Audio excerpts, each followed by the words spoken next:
Não se preocupem com as necessidades diárias. Deus proverá.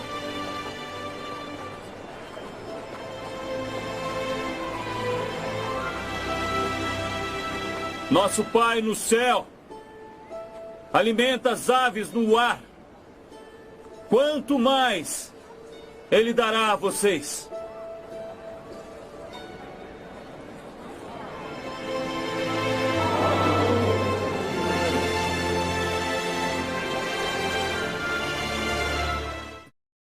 Tem duas frases que minha mãe falava muito antes de me casar, e eu via essas frases e eu só vim entendê-las depois que eu me casei.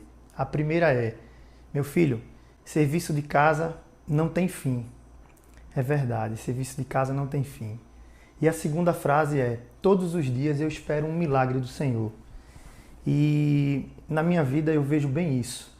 Como profissional autônomo, eu sei bem o que é a dificuldade de você não saber a receita que você vai ter naquele próximo mês, né? Se vai dar para pagar as contas, se vai dar tudo certo.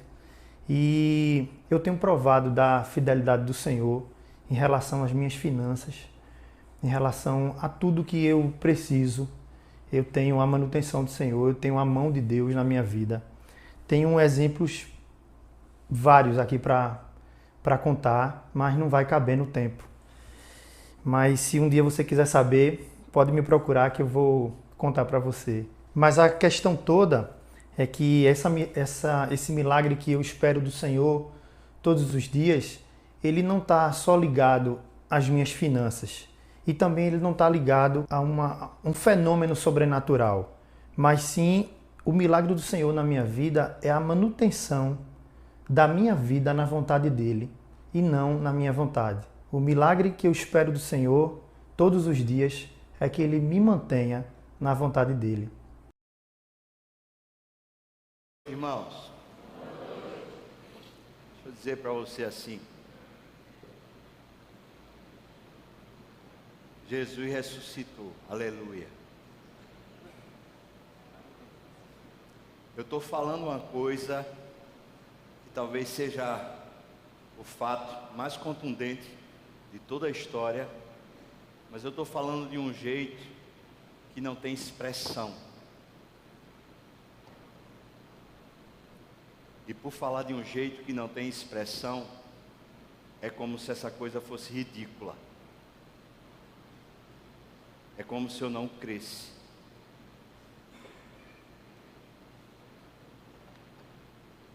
Jesus ressuscitou, aleluia.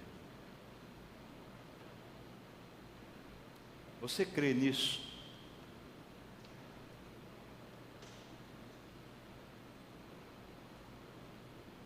Que diferença faz se 2000 anos atrás ele morreu na cruz, mesmo que eu creia que morreu por mim, que ele pagou o preço do meu pecado e que me salvou? Que diferença faz se ele ressuscitou ou não ressuscitou?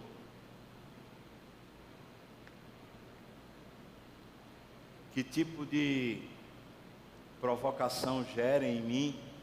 Que tipo de energia acontece em mim se eu creio nisso? Certamente alguém que crê nisso, crê nessa declaração, ele ressuscitou, e age dessa maneira, falando com a boca, mas muito pouco expressado com a vida, é talvez até melhor que nem diga. É melhor que não pregue. É melhor que fique calado. É melhor que não toque. É melhor que não cante.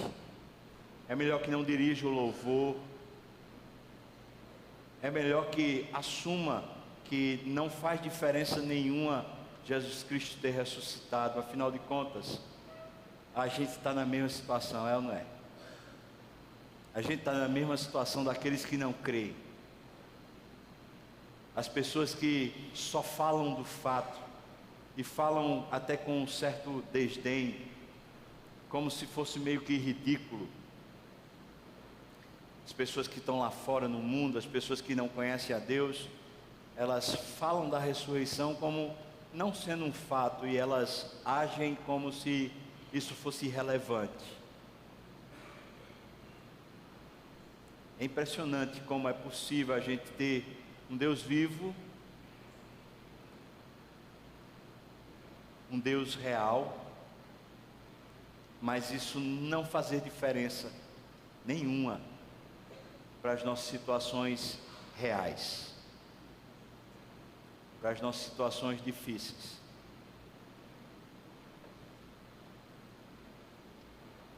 Hoje, quando eu cheguei em casa, eu recebi uma notícia ruim, daquelas que pesa o coração e dá vontade de chorar, mas dá vontade de chorar muito, muito.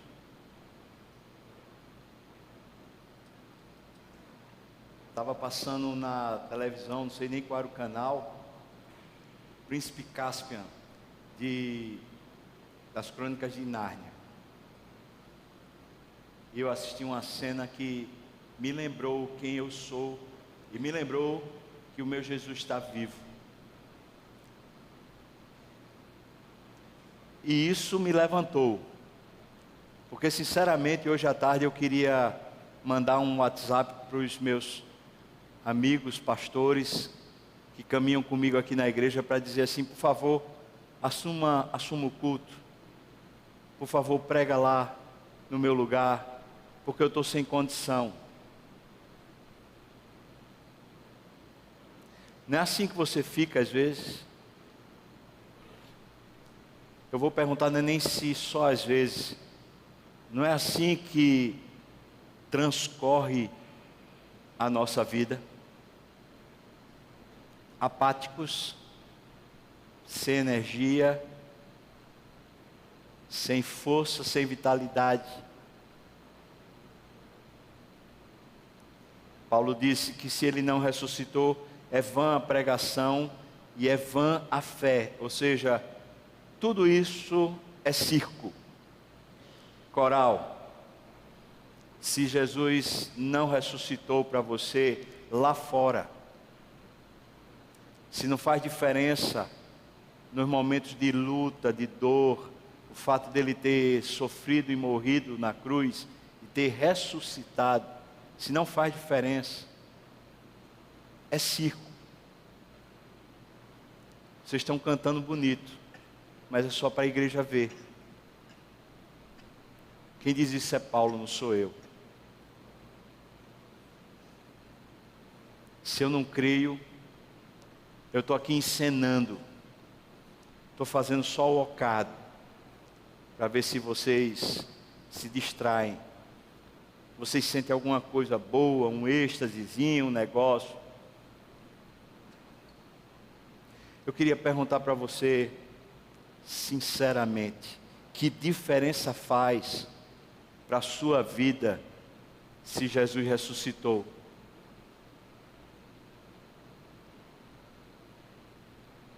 Qual é a diferença?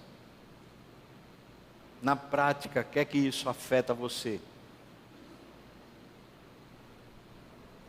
Alguma coisa mexe, alguma coisa lhe estimula, alguma coisa lhe favorece.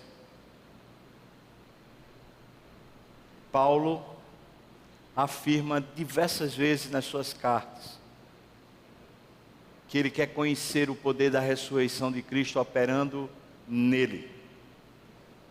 Porque a ressurreição de Cristo não é um fato isolado lá atrás.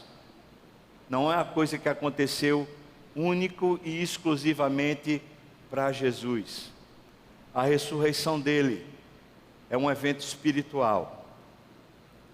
E aqueles que um dia morreram com Cristo na cruz, que sabem que foram crucificados com ele, que os seus pecados foram levados por ele lá na cruz, aqueles que se veem mortos com Cristo, precisam provar um poder maior do que o autoestímulo, um poder maior do que o prazer que temos quando temos conquistas, um poder maior do que o otimismo,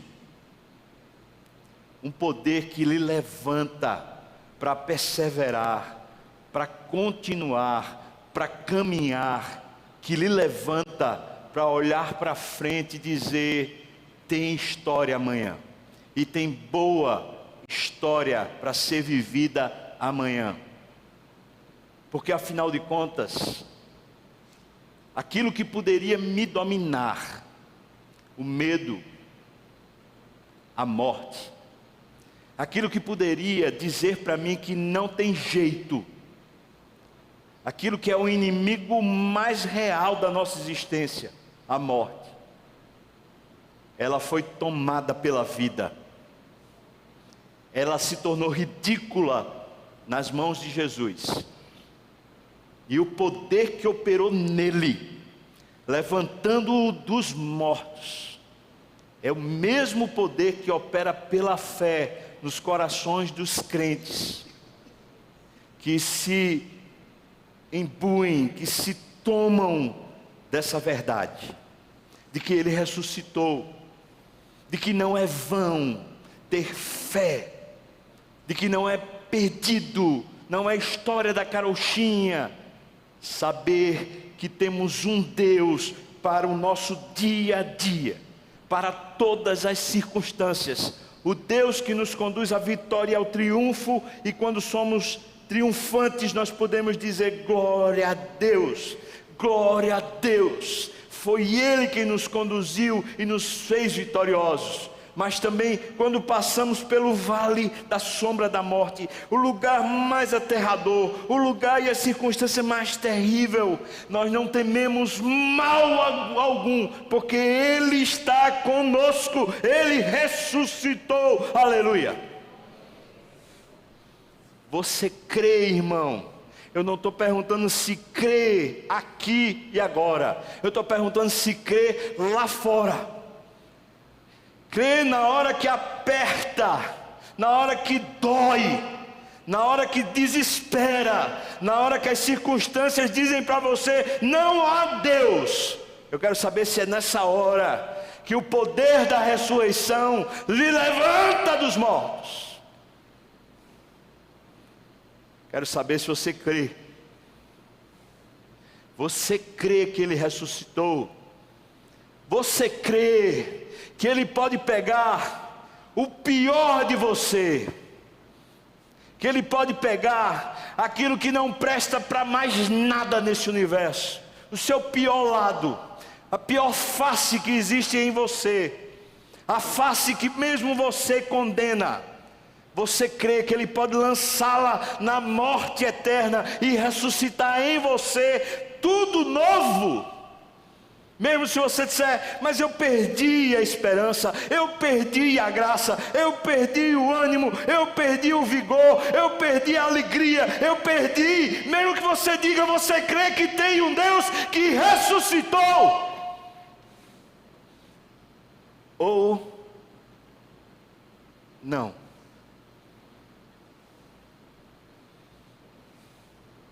Eu estimulo você nessa noite a desistir de ser crente, a desistir de participar de igreja, se a ressurreição de Cristo não afeta a sua vida lá fora.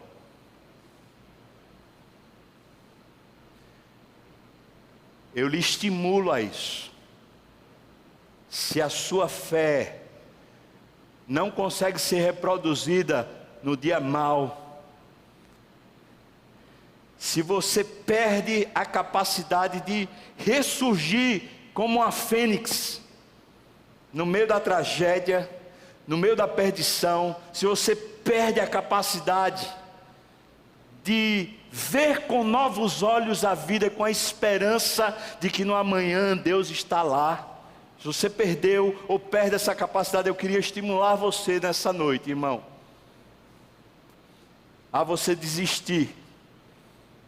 Larga essa coisa, porque essa coisa não é para você não. Sai da igreja, por favor. Sai do palco, sai da firula, sai do ocado, sai, porque não é para você.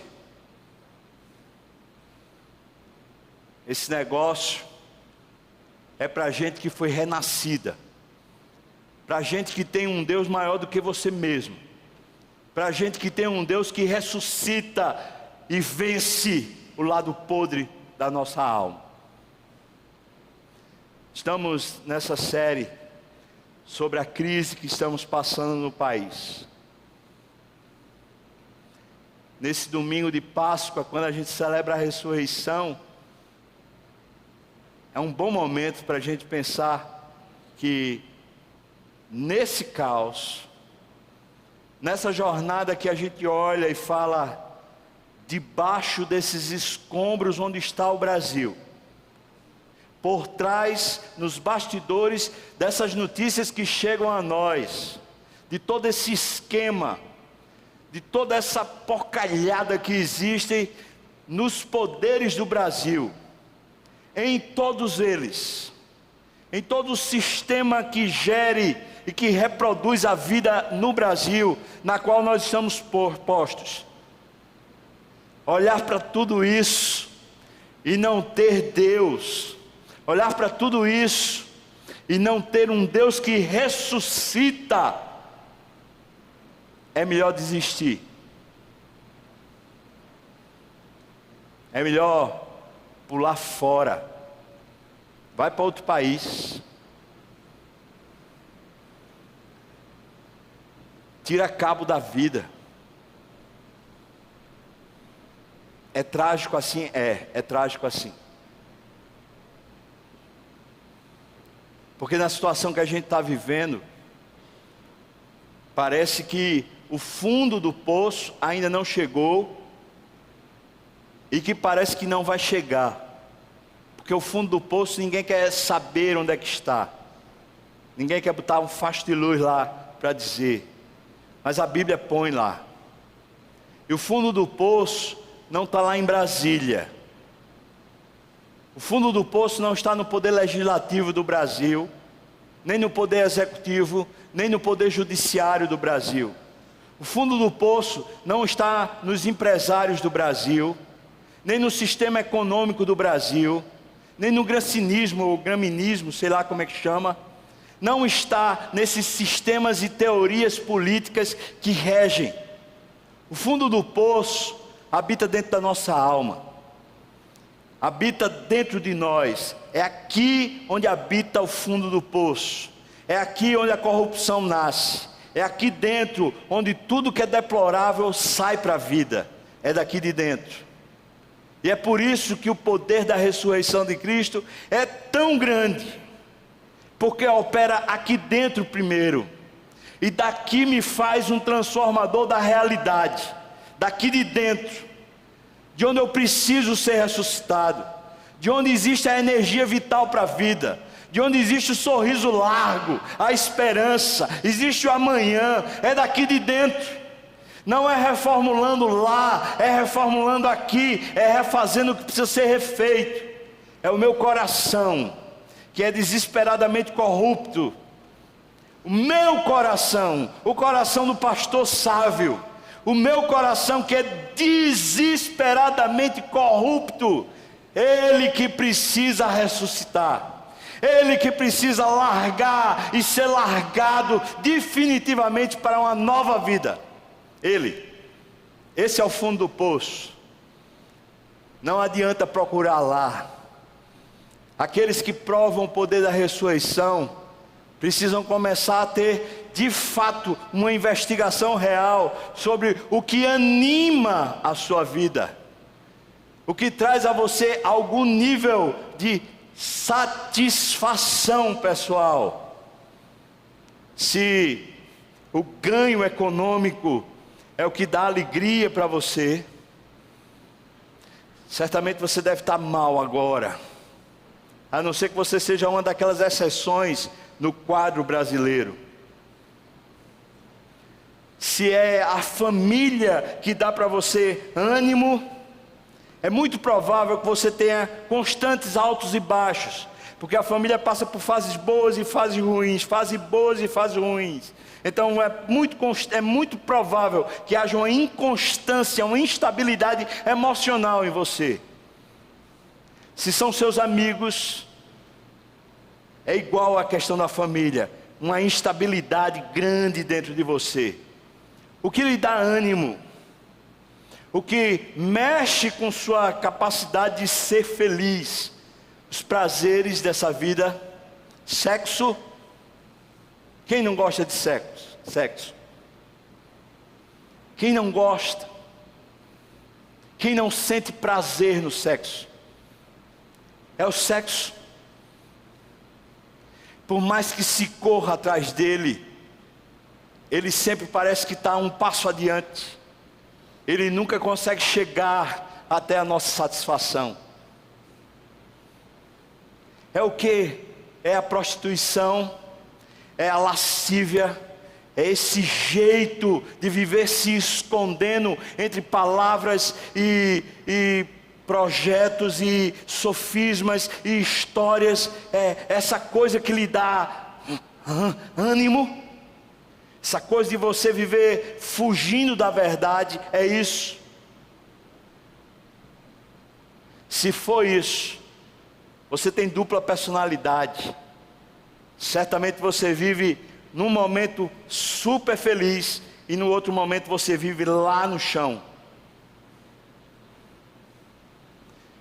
Irmãos, ou a fé vira fundamento onde a gente pisa, ou então é melhor a gente assumir que a gente é tão gentil, é tão ímpio, é tão perdido e pervertido quanto todos os demais, inclusive quanto Emílio Odebrecht, como também Marcelo Odebrecht, como também Lula, Dilma, FHC, Sarney, Renan Calheiros, e quem você quiser mais botar no pacote. Somos tão perdidos quanto, ou então nós ressuscitamos com Jesus. Qual é o seu caso? Qual é a sua situação na vida? Você crê que Ele ressuscitou? Queria compartilhar com você um texto nessa noite. Um texto sobre projeto de vida, baseado na vida de Deus, não baseado nessa vida dos prazeres que corremos atrás aqui na terra. Abra sua Bíblia no Evangelho de Mateus, capítulo 6. Nós vamos ler a partir do versículo 19.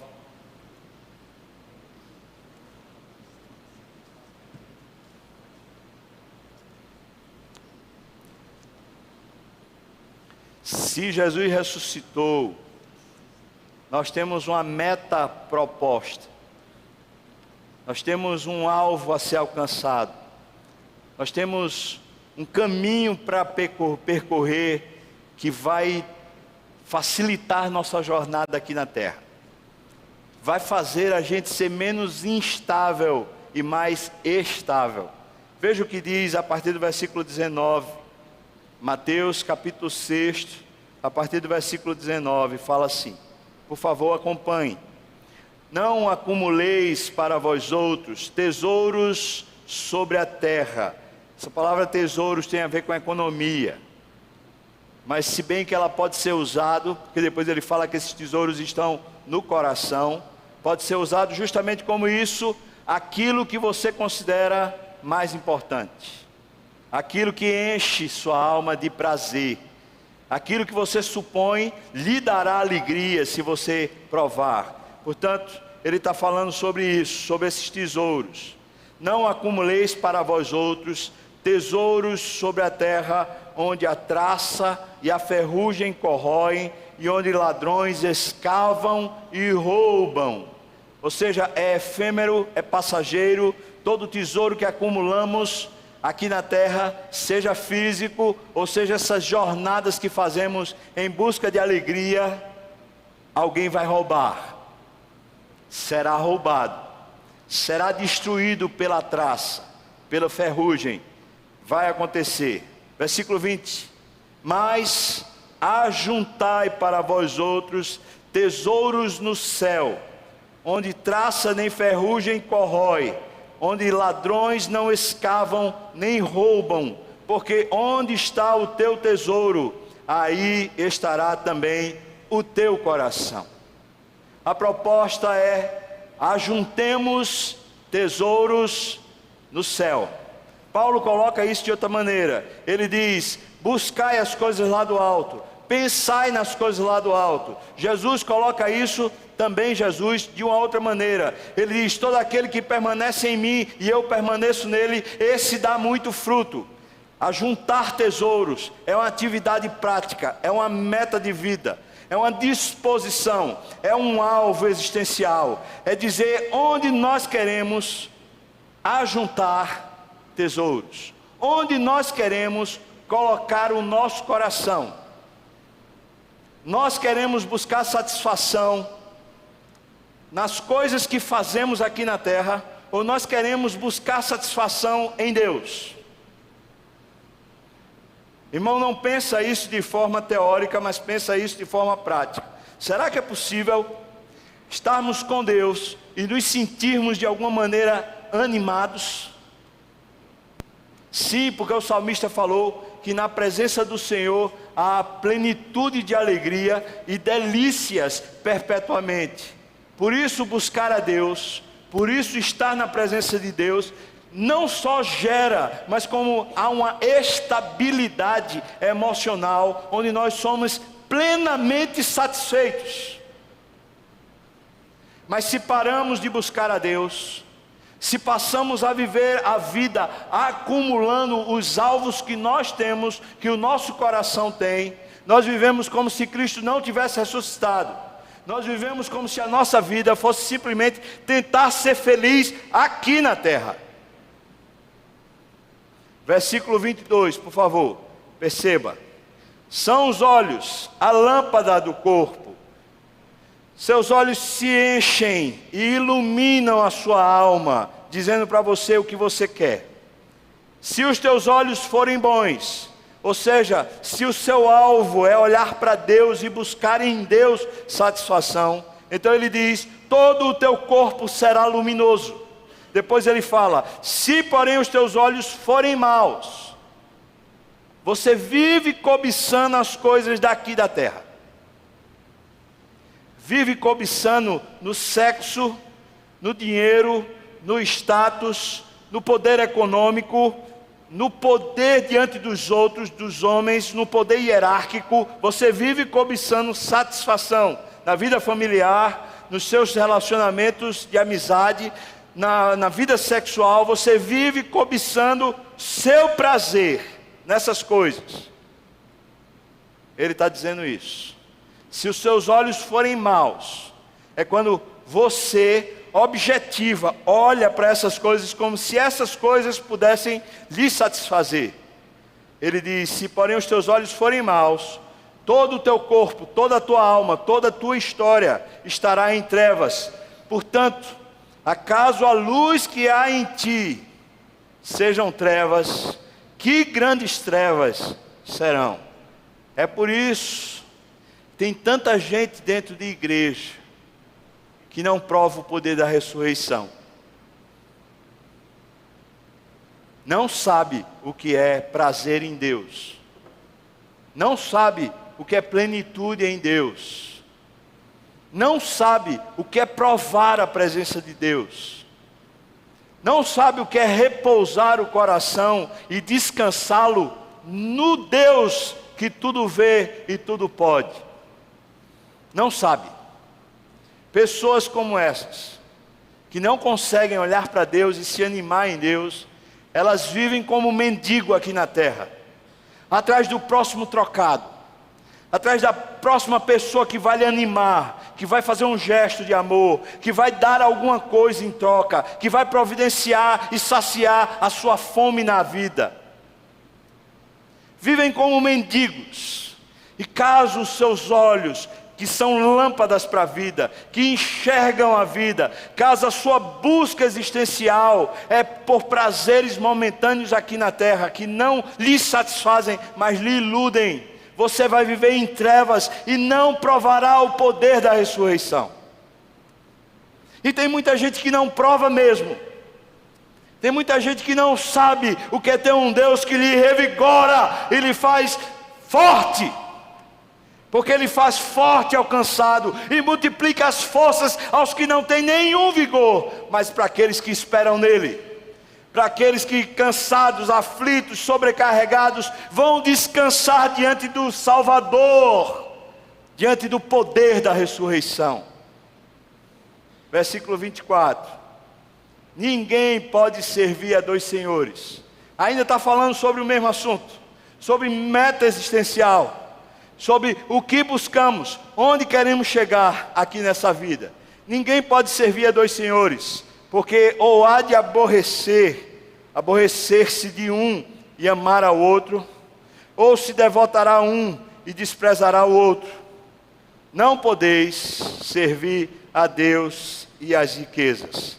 A palavra riqueza aqui fala do tesouro, a mesma palavra que foi falada lá atrás. Você não pode. Ou você vive para buscar a Deus, ou você vive para se satisfazer. Ponto final. É isso que Jesus está dizendo. Não dá para ter duplicidade de vida.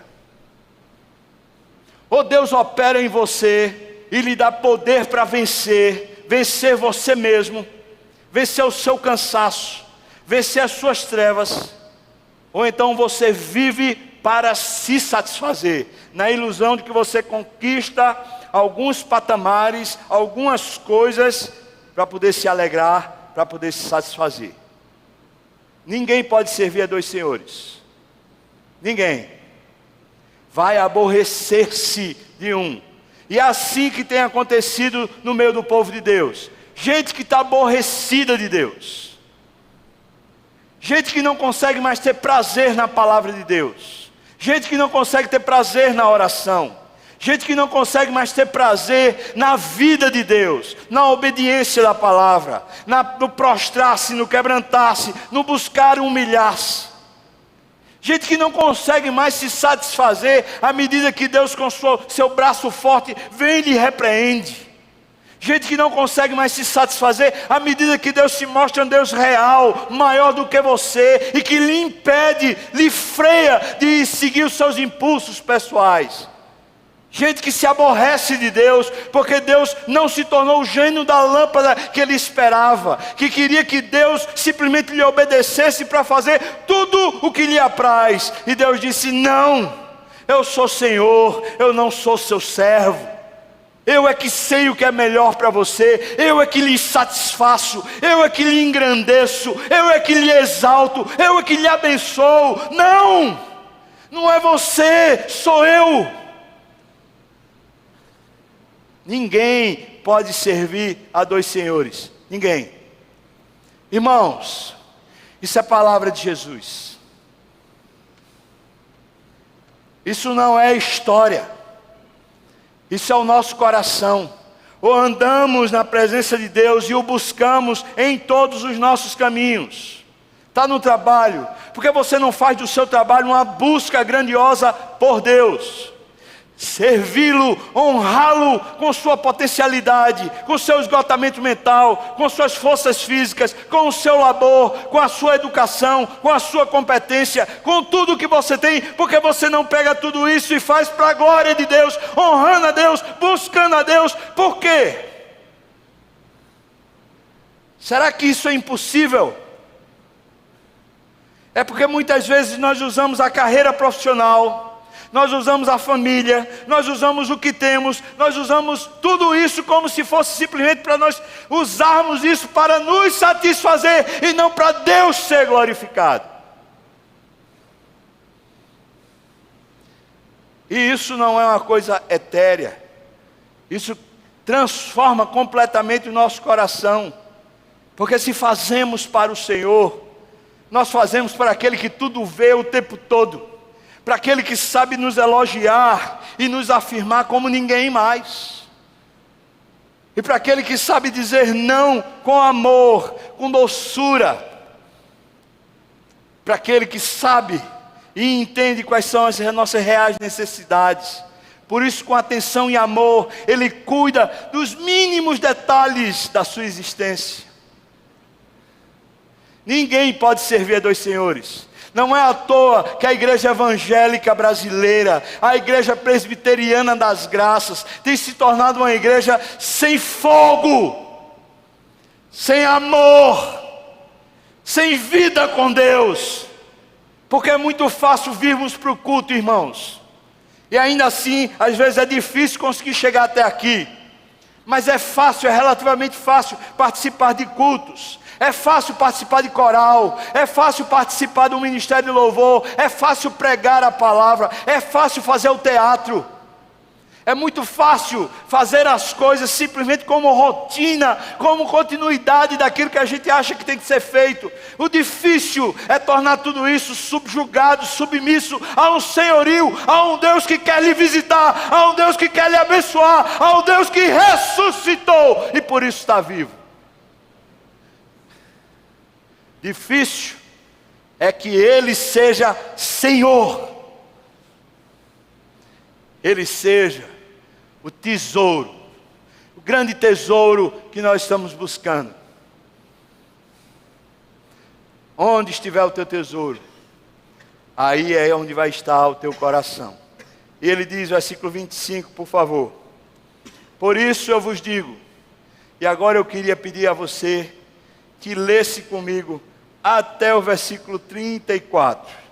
Leia comigo, por favor, o versículo 25 até o versículo 34. Vamos ler juntos, vamos lá?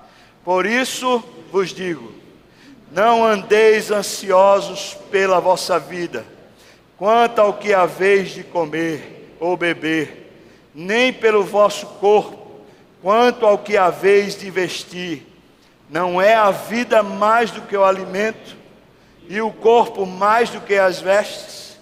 Observai as aves do céu, não semeiam, não colhem, nem ajuntam em celeiros, contudo o vosso Pai Celeste as sustenta. Porventura não valeis vós muito mais do que as aves? Qual de vós, por ansioso que esteja, pode acrescentar um côvado ao curso da sua vida? E porque andais ansiosos quanto ao vestuário? Considerai como crescem os lírios do campo. Eles não trabalham, nem fiam. Eu, contudo, vos afirmo que nem Salomão, em toda a sua glória, se vestiu como qualquer deles. Ora, se Deus veste assim a erva do campo, que hoje existe e amanhã é lançada no forno, quanto mais a vós outros, homens de pequena fé. Portanto, não vos inquieteis dizendo, que comeremos, que beberemos, ou com que nos vestiremos? Porque os gentios é que procuram todas essas coisas. Pois vosso Pai Celeste sabe que necessitais de todas elas. Buscai, pois, em primeiro lugar o seu reino e a sua justiça, e todas essas coisas vos serão acrescentadas. Portanto, não vos inquieteis com o dia de amanhã, pois o amanhã trará os seus cuidados. Basta ao dia o seu próprio mal. Amém. Esse é aquele texto mais profundo, com a ilustração mais simples. Profundo porque ele está tratando das nossas inquietações. Profundo porque ele está tratando da nossa meta de vida. Profundo porque ele está tratando do nosso orgulho existencial. Profundo porque ele liberta. Esse texto tem a capacidade de nos libertar para a vida. Profundo, porque ele trata justamente do fundo do buraco maior que a Lava Jato não vai conseguir chegar. Ele trata do nosso coração. Ele trata da ansiedade. Esse texto é aquele texto bem profundo que consegue pôr luz lá no fundo do túnel, lá onde ninguém consegue ver. Mas ele é simples, porque as ilustrações são as mais simples que alguém poderia usar. Jesus diz, de maneira bem breve e simples, que eu e você valemos para Deus mais do que os lírios do campo, do que as flores do campo, e valemos para Deus mais do que as aves. E ele diz isso de uma maneira muito simples, para que qualquer pessoa, seja a pessoa mais culta e mais elegante, mais competente, ou seja a pessoa mais inculta, mais limitada, mais sem condições, seja quem for, consiga entender a mensagem pura e simples. Deus sabe o que necessitamos. Ele cuida de nós. E isso nos resgata. Isso é o poder da ressurreição operando dentro de nós. Ele sabe o que você precisa antes que você peça. Portanto, eu ouso dizer, as nossas grandes inquietações existenciais não são produto do que os outros fazem conosco.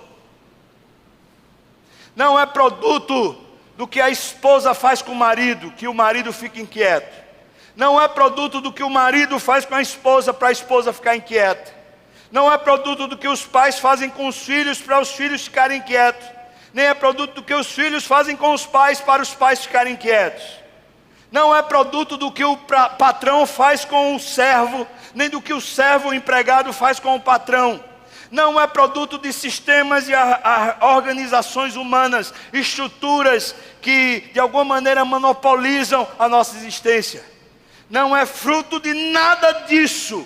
As nossas inquietações são falta de fé, porque não provamos o poder da sua ressurreição, porque não provamos o quanto Ele é vivo e eficaz, o quanto Ele está presente diariamente na nossa alma e na nossa vida.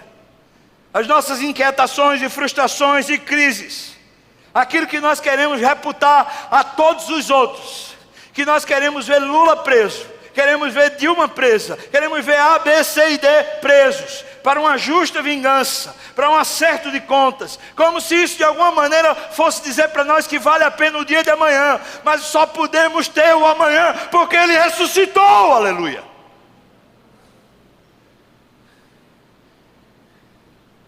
Por isso eu comecei falando, se você não crê na ressurreição,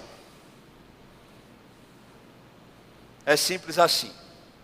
Se a ressurreição de Cristo é inepta para você, é ineficaz, se ela não resulta em absolutamente nada, existencialmente falando, admita, irmão, que você não é crente. Admita que você não vai para o céu, é melhor. Admita que seu lugar não é na igreja, o seu lugar é buscando os prazeres desse mundo. Admita que você sucumbiu à sua própria ansiedade e à sua crise existencial. É melhor que se lide com a verdade, e através da verdade a gente possa dizer: ah, Deus, tenha misericórdia de mim e me converta. Ah, Deus, muda o meu coração, porque eu estou perdido. É muito melhor a gente lidar com a verdade do que a gente viver o tempo todo cheios de mentira no nosso coração. É fácil crer em Deus, é simples, é ousado, é coragem, é uma estrutura que se monta dentro de você, de um Deus vivo e presente, de um Deus que se levanta dentro de você e diz: eu estou amanhã cuidando dos seus interesses, eu estou amanhã presente nas suas lutas, no dia mau eu estou lá, eu sou o Deus da providência, eu sou o Deus da história, eu sou o Deus que me comprometi com você. É fácil, é simples. Então por que a gente vive ansioso? Por que a gente vive nervoso? Porque a gente vive culpando o outro, batendo no outro, ferindo o outro, maldizendo o outro, como se o outro pudesse de alguma maneira nos resgatar. Ah, se meu marido fosse melhor. Ah, se minha esposa fosse melhor. Ah, se o Brasil fosse mais honesto. Ah, se o sistema político do Brasil. Claro que nós sentiríamos um efeito. Se qualquer uma dessas coisas se organizasse, se ajeitasse na nossa vida, é claro que sentiríamos o efeito. Mas acontece, irmãos, que se continuarmos buscando o nosso próprio interesse, se o tesouro do nosso coração não é Deus, nós vivemos servindo a outro Senhor. E o outro Senhor, você pode dizer: eu não sou ganancioso, pastor, eu não vivo atrás de dinheiro, eu não estou nem preocupado com isso, para falar a verdade. Mas então eu pergunto para você, o que é que lhe preocupa? O que é que lhe tira a paz? O que é que lhe tira o sono? O que é que mexe com você e chacoalha você? Pois eu vou lhe dizer que é isso o seu tesouro. É justamente isso que está se revelando de forma existencial, o tesouro que tem roubado a sua vida. Depois de Jesus falar com muita simplicidade, descascando o problema para a gente, revelando o fundo do poço, dizendo a desgraça que habita dentro de nós, ele propõe uma coisa simples: solução. Solução. Busquem em primeiro lugar que Deus governe vocês.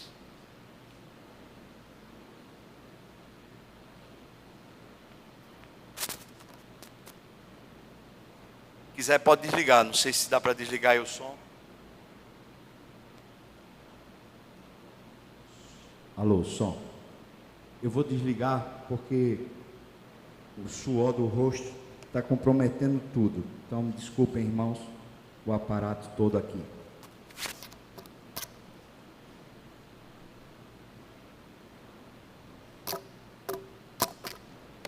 O que Jesus propõe? Busquem de forma enérgica, colocando em primeiro lugar que Deus governe a vida de vocês. Que Deus dê o parecer, que Deus escolha por você, que Deus indique o caminho, que Deus anuncie para você: isso vale a pena, isso não vale a pena. Busque o governo de Deus. Meus irmãos, isso é simples. Às vezes a gente tem uma fé tão infantil que a gente fala assim: se Deus me aparecesse como um anjo, como alguma coisa, uma pessoa que me dissesse: não faz isso ou faz aquilo. E como uma criança, a gente queria ter uma experiência sobrenatural que dissesse para a gente. Pois eu preciso dizer para você que uma criança, ela é mais simples do que isso. Isso não é alguém que quer ser infantil na fé, é alguém que quer descrer da fé. Nós não precisamos de nada disso. O que precisamos é de um coração que se submete, porque Deus falará a você. Não tenha dúvida que se o coração estiver submisso, se você de fato colocar-se diante de Deus completamente submisso a Ele: faça-me o que bem lhe aprover, Deus. Faça de mim o que o Senhor quiser, Deus. Não importa a idade que você tenha, não importa a família que você tenha, não importa a estrutura que você tenha, não importa as contas que você tenha, irmãos, não importa absolutamente nada. Essa disposição é interior, é pessoal, é colocar o coração na jornada certa. Busca o governo de Deus sobre você. Buscar o reino de Deus é buscar o governo de Deus. Deus, o que é que o Senhor quer? E não toma decisão enquanto não ouvir a voz do Senhor.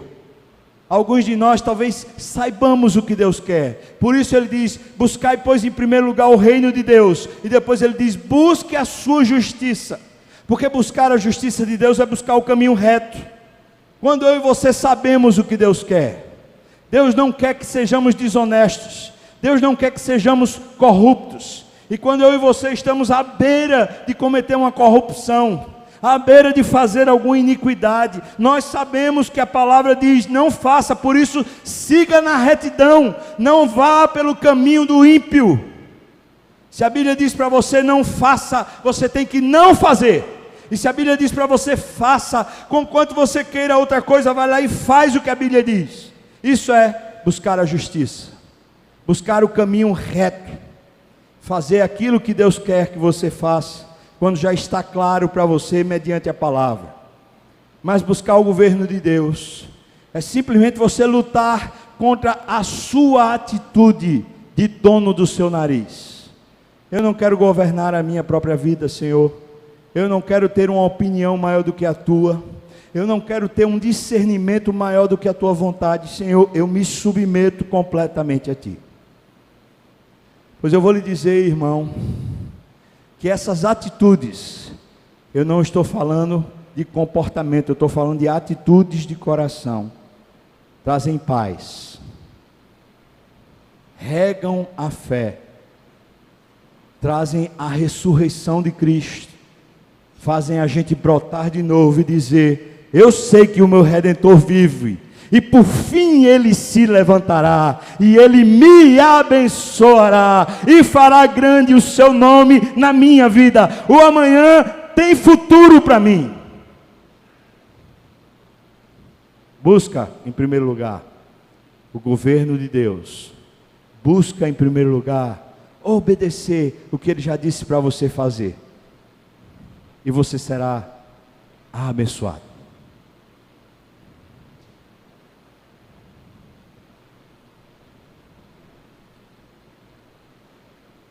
É simples. Não requer que sejamos super-homens, super-mulheres. Requer só que a gente tenha coragem para dizer: Deus é real, Deus ressuscitou, Deus é maior.